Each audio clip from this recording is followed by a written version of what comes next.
Affreux, abject, horrible, répugnant, ignoble, dégoûtant, repoussant, difforme, mauvais, vilain, honteux, sale, hideux, désagréable, disgracieux, immoral. Voici quelques synonymes de laid selon le dictionnaire en ligne du Centre national de recherche textuelle et linguistique. Alors, en parcourant un peu la liste des synonymes de laid, on comprend très vite qu'il ne faut pas s'arrêter à la forme nominale le laid, qui peut donner l'illusion d'une unité du concept de laideur. En réalité, ce concept renvoie à une multiplicité d'expériences sensibles. Chacun mériterait bien entendu une théorisation propre. Mais voilà, il nous est échu de parler du lait. Alors on va essayer. Alors, derrière toutes ces expériences sensibles, on voit bien néanmoins un signifiant, on va dire, qui les rassemble, qui est le lait. Le lait, c'est ce qu'on oppose au beau. Prenons acte de ceci comme d'un donné sémantique par conséquent. Lait vient de la racine francique, du vieux français, autrement dit, lait, L-A-I, qui signifie désagréable, déplaisant, repoussant. Donc dès son origine, ce vocable désigne donc un sentiment désagréable qui nous détourne de la chose belle, perçue comme belle. À l'inverse du beau, qui lui est plaisant, agréable et qui nous attire vers la chose belle. On pourrait donc facilement en conclure que si l'on aime à s'entourer de choses belles ou à se donner de belles représentations de belles choses, eh bien c'est pour redoubler ce plaisir pris à la beauté. Et on pourrait aussi facilement en conclure qu'à l'inverse, nous n'avons nul intérêt à représenter des choses laides au naturel, la représentation d'une chose laide ne pouvant être elle-même que repoussante. Autrement dit, personne n'aime s'entourer de laideur. À première vue, il n'y a donc aucune raison de représenter le laid. Mais là, tout de suite, on se heurte à un paradoxe, puisque l'histoire de l'art regorge de représentations du laid. Alors, je vous renvoie à l'histoire de la laideur de Umberto Eco, pour en voir de multiples exemples. Surgit alors une interrogation. À quoi bon représenter le lait ? Peut-on prendre un plaisir esthétique à la représentation des choses laides ? Et si oui, quel plaisir ? Alors, je suis désolée pour la piètre qualité de la représentation, mais là, c'est un peu pixelisé, mais vous reconnaissez Quentin Metsys. Voilà, dans ce portrait que Quentin Metsys fait vers 1520 à 1525, eh bien, on peut voir un double portrait du beau et du laid, à travers ces deux figures humaines, à savoir le beau visage d'une jeune femme aux cheveux blonds élégamment coiffés en bandeau, au teint clair, aux traits harmonieux qui semblent animés en quelque sorte par la tendresse, et qui est mise en regard du visage laid d'un vieil homme aux cheveux rares, au teint bistre, aux traits grossiers qui semblent déformés par l'envie. Donc tout se présente comme si nous avions affaire à deux choses totalement opposées. À la beauté appartiennent la jeunesse, l'harmonie, la clarté, l'abondance et la bienveillance. À la laideur, la vieillesse, la difformité, le manque et les passions mauvaises. La beauté apparaît ici clairement comme le contraire du beau et la laideur comme... La beauté apparaît clairement comme le contraire du laid et la laideur comme le contraire du beau. Alors à le prendre au pied de la lettre, ce tableau semble confirmer une conception ancienne du beau et du laid, une conception réaliste et non relativiste. Beau et laid appartiennent aux choses, comme des qualités intrinsèques. Beau et laid se manifestent donc à même les choses. En conséquence, nous n'éprouvons aucune difficulté à les reconnaître dans ce tableau, par exemple. À quoi tiennent respectivement la beauté des choses belles et la laideur des choses laides ? Pour le comprendre, essayons d'analyser ce qu'est la beauté. On en a eu de multiples tentatives depuis hier. Disons que le propre de la beauté, c'est qu'elle se donne à voir, qu'elle rayonne en dehors de la chose belle. Pourquoi la beauté de la chose belle ne peut-elle s'empêcher de se manifester ? D'où procède-t-elle ? Alors je vais aller chercher du côté de Platon. La beauté est le signe d'un accomplissement.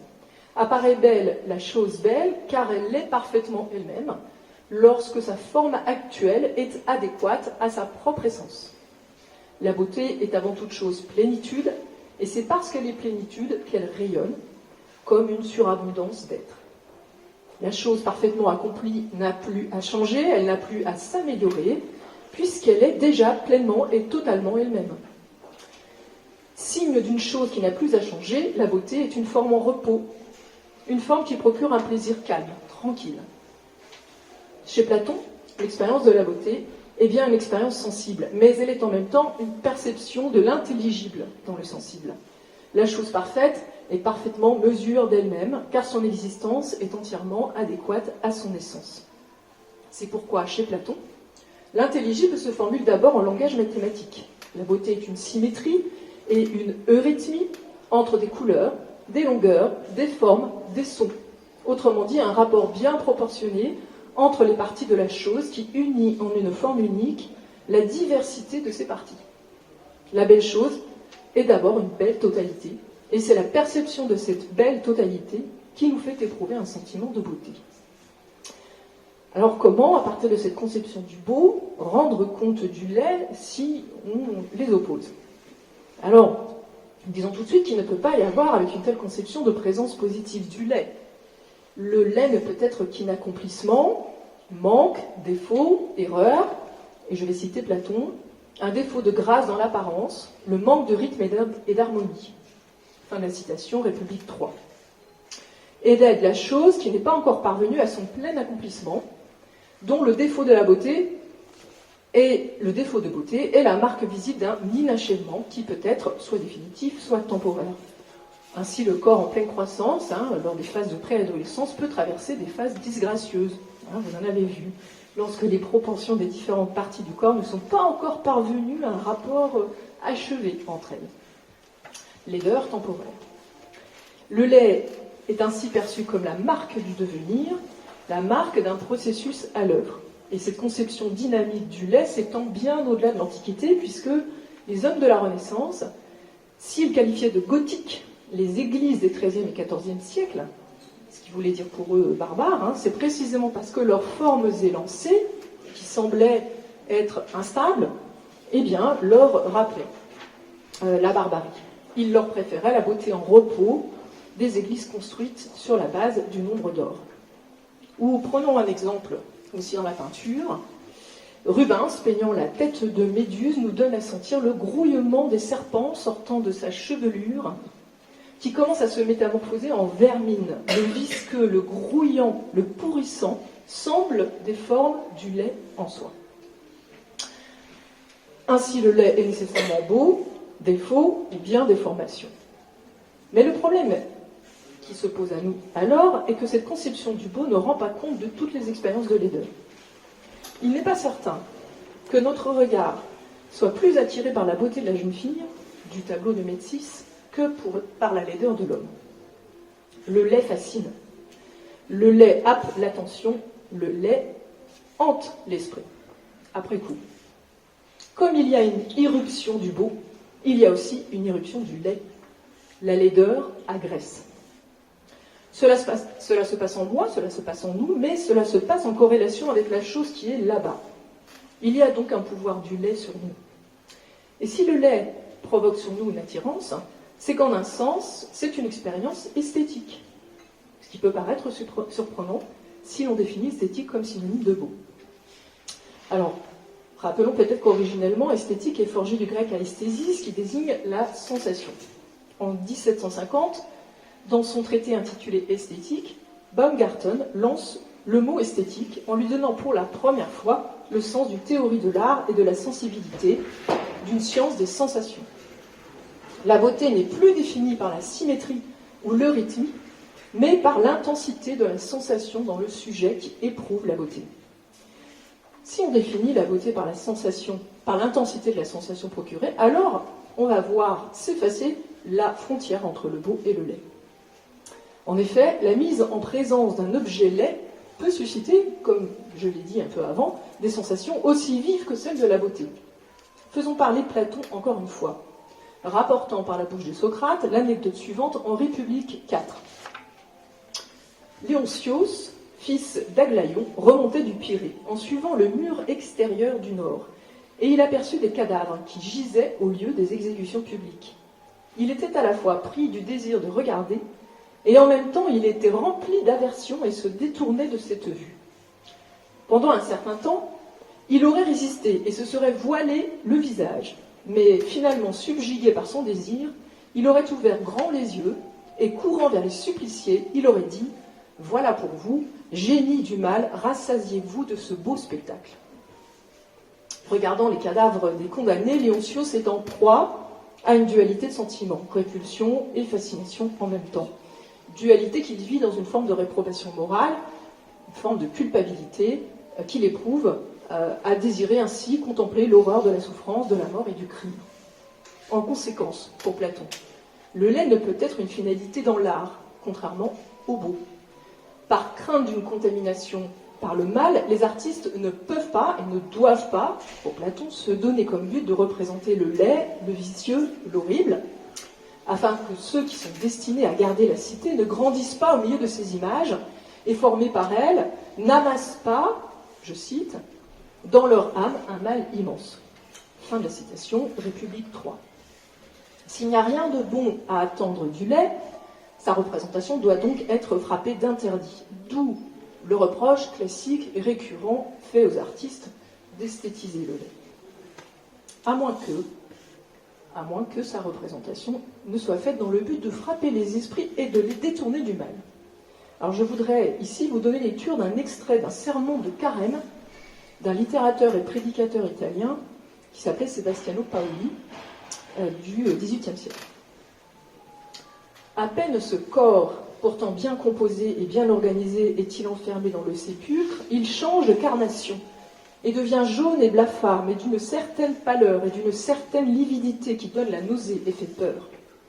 Ensuite, il noircit complètement de la tête aux pieds, et une couleur sinistre et sombre comme celle d'un charbon éteint l'entoure et le recouvre. Puis le visage, la poitrine et le ventre commencent étrangement à gonfler. Sur cet écœurant gonflement naît une moisissure fétide et grasse, répugnante preuve de la corruption proche. Et il ne faut pas longtemps avant que le ventre si jaune et si gonflé n'en vienne à se déchirer, à éclater par-ci, à se rompre par-là. De ses béants se suinte une lente lave de pourriture et d'horreur, dans laquelle, par bribes, cette chair noire et putride flotte et surnage. Et l'on voit ondoyer ici la moitié d'un œil vermineux, là un lambeau de lèvres putréfiées et corrompues, et plus loin un amas de boyaux lacérés et livides. Alors, je m'arrête là pour vous épargner. Après, ça va encore plus loin. Vous avez des images. Ce texte nous donne, vous l'avez vu, entendu en tout cas, une représentation réaliste d'une forme de ce qu'il faut bien convenir, la laideur, la répugnance que nous inspire le cadavre en décomposition. Et il utilise, vous l'avez entendu, un riche vocabulaire pour convoquer des sensations. Alors, on a bien affaire ici à une certaine forme de laideur, le répugnant. Le répugnant, c'est ce qui est dégoûtant, c'est ce qui est écœurant. On peut dire que le siège de la répugnance se trouve dans le ventre. C'est ce qui provoque une révolte de l'estomac, c'est ce que l'on vomit, mais c'est aussi une révolte de tous les sens. Il est renforcé d'ailleurs, le répugnant, cette sensation, par les développements que l'imagination offre. Mais le répugnant n'est pas seulement repoussant, il est aussi fascinant. Fascination sur laquelle d'ailleurs s'appuient certains films de genre. Je pense notamment aux films de zombies et à leur bande-son, qui vient donner chair aux images, chair au sens de suggère le mou, le décomposé, le visqueux. Alors cela peut sembler paradoxal. Comment une représentation du répugnant peut-elle plaire? C'est ce dont Kant doute. Pour lui, il est impossible d'éprouver un plaisir à la représentation de ce qui nous répugne, car, dit-il, cette sensation s'impose à la jouissance alors même que nous lui résistons avec force. Je cite un peu plus longuement. Seule une forme de laideur ne peut être représentée de manière naturelle sans faire disparaître toute satisfaction esthétique. Et par conséquent, la beauté artistique. Il s'agit de celle qui suscite le dégoût. Car du fait qu'en cette singulière sensation qui repose sur la pure imagination, l'objet est représenté, pour ainsi dire, comme s'il s'imposait à la jouissance, alors même que nous le résistons pourtant avec force, la représentation artistique de l'objet n'est plus différente en notre sensation de la nature même de l'objet, et il est dès lors impossible qu'on la tienne pour belle. Critique de la faculté jugée, paragraphe 48. Alors le répugnant est donc comme une violation de l'âme. Il s'impose avec trop de violence pour qu'on puisse le résister. On n'a plus affaire à un plaisir pris à la réflexion, mais à un plaisir pris directement à la chose répugnante. La sensation de dégoût est trop violente pour qu'on puisse la penser. On ne peut plus distancier la représentation de l'objet représenté. Apparaît ici une condition de la représentation du lait. On peut donner une belle représentation du lait, mais à condition que celle-ci le mette à distance. Et ce n'est pas le lait que nous regardons alors, mais seulement sa mise en image. Aristote avait auparavant pris un parti inverse. Il faisait, lui, l'hypothèse que si on représente l'horreur, c'est pour susciter, au contraire, un plaisir cognitif. Je cite, « Nous avons plaisir à regarder les images les plus soignées des choses dont la vue nous est pénible dans la réalité, par exemple les formes parfaitement ignobles d'animaux ou de cadavres. La raison en est qu'apprendre est un plaisir non seulement pour les philosophes, mais également pour les autres hommes. En effet, si on aime à voir des images, c'est qu'en les regardant, on apprend à connaître et on conclut ce qu'est chaque chose. » Fin de la citation, Poétique, chapitre 4. Alors la représentation du cadavre en décomposition permet de mettre à distance, pour Aristote, son abord répulsif. Pourquoi ? Parce qu'elle nous met dans un état contemplatif qui aide à reconnaître la finalité naturelle du processus de pourrissement. Les choses répugnantes trouvent leur beauté si on les replace dans leur finalité naturelle. Seconde citation d'Aristote, « Il faut éviter un dégoût puéril en considérant les animaux les plus ignobles. Il faut aborder la recherche sur chacun des animaux sans répugnance, parce que chez absolument tous, il y a quelque chose de naturel, c'est-à-dire le beau. » Fin de la citation, les parties des animaux 1.5. La représentation du lait nous fait vivre une expérience esthétique, donc, si l'on suit Aristote, parce qu'elle nous procure un plaisir pris à la réflexion, y compris lorsqu'on a affaire à des objets qui nous dégoûtent. Le plaisir esthétique remplit bien ici la condition de distanciation avec la chose représentée. Autrement dit, le plaisir esthétique procuré par les représentations est un plaisir, et bien un plaisir pris à la réflexion. Ainsi, ne doit-on pas préjuger du beau ? Le beau est toujours bizarre, disait Baudelaire. Dès lors que l'on perçoit dans le beau et le laid des expériences esthétiques d'intensité égale, la frontière entre le beau et le laid semble s'effacer. Et c'est ainsi que Baudelaire, dans son poème « Une charogne », dans le recueil des Fleurs du Mal, nous fait voir la beauté du lait. Je cite, « Rappelez-vous l'objet que nous vîmes, mon âme, ce beau matin d'été si doux, au détour d'un sentier, une charogne infâme sur un lit semé de cailloux. Les jambes en l'air, comme une femme lubrique, brûlante et suant les poisons, ouvrait d'une façon nonchalante et cynique son ventre plein d'exhalaisons. Le soleil rayonnait sur cette pourriture, comme afin de la cuire à point, et de rendre au centuple à la grande nature tout ce qu'ensemble elle avait joint. » Fin de la citation, celui qui est le début, je vous invite à lire la suite. Ainsi, si on revient au sens originel du terme esthétique, ce qui procure une sensation, il devient évident que le lait est une expérience esthétique à part entière, une expérience esthétique forte, puissante. Et dans ce poème, la laideur vient revigorer, je reprends la formule d'Éric de Chassey ce matin, la forme classique choisie par Baudelaire.